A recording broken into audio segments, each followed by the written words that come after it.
Assalamualaikum warahmatullahi wabarakatuh. Perkenalkan, nama saya Zakia Pursakina dari kelas 6C Finance Teknologi Ilmu Administrasi Bisnis Fakultas Ilmu Sosial Universitas Muhammadiyah Sukabumi.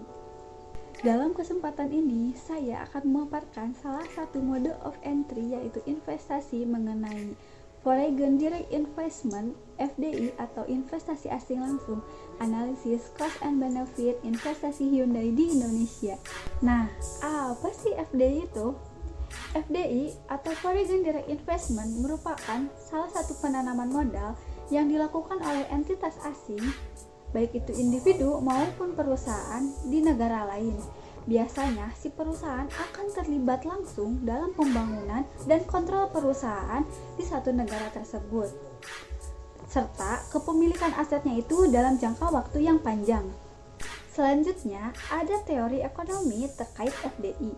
Yang pertama, ada Dunning's Arithmetic Paradigm, yaitu teori yang menjelaskan dari segi keunggulan kepemilikan perusahaannya, keunggulan lokasi, dan keunggulan internalisasi negara yang dituju untuk investasi.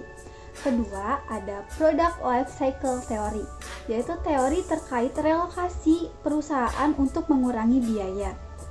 Nah, kemudian keuntungan dan kerugian dari FDI bisa dilihat dari segi ekonomi, sosial, dan lingkungan. Nah, sekarang kita lihat studi kasus FDI di Indonesia, yaitu perusahaan Hyundai, merek otomotif asal Korea Selatan.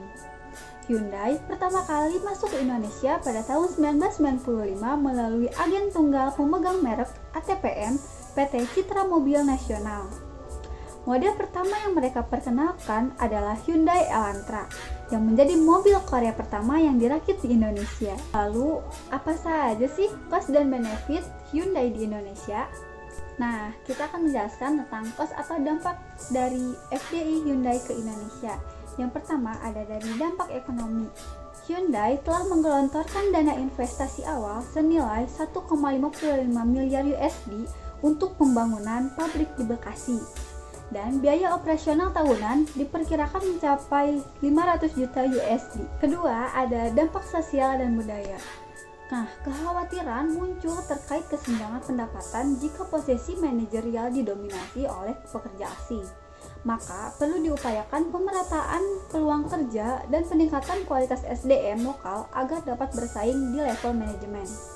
Selain itu, masuknya teknologi dan praktik kerja baru dari Hyundai dapat memicu perubahan struktural, sosial, dan budaya lokal.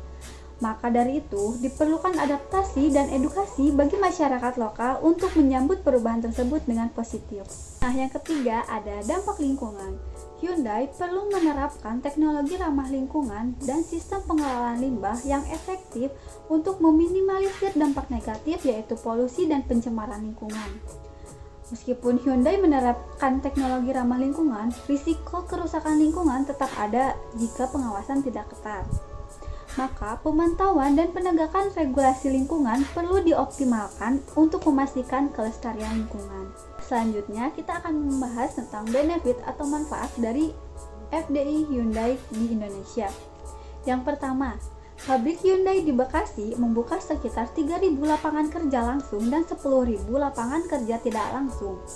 Hal ini akan memberikan peluang kerja bagi masyarakat lokal dan meningkatkan taraf hidup mereka, serta mengurangi angka pengangguran yang ada di Indonesia.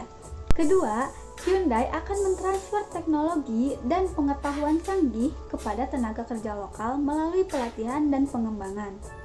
Hal ini akan meningkatkan keterampilan dan keahlian mereka sehingga dapat bersaing di pasar global. Penerapan teknologi baru juga dapat meningkatkan efisiensi dan produktivitas di pabrik Hyundai.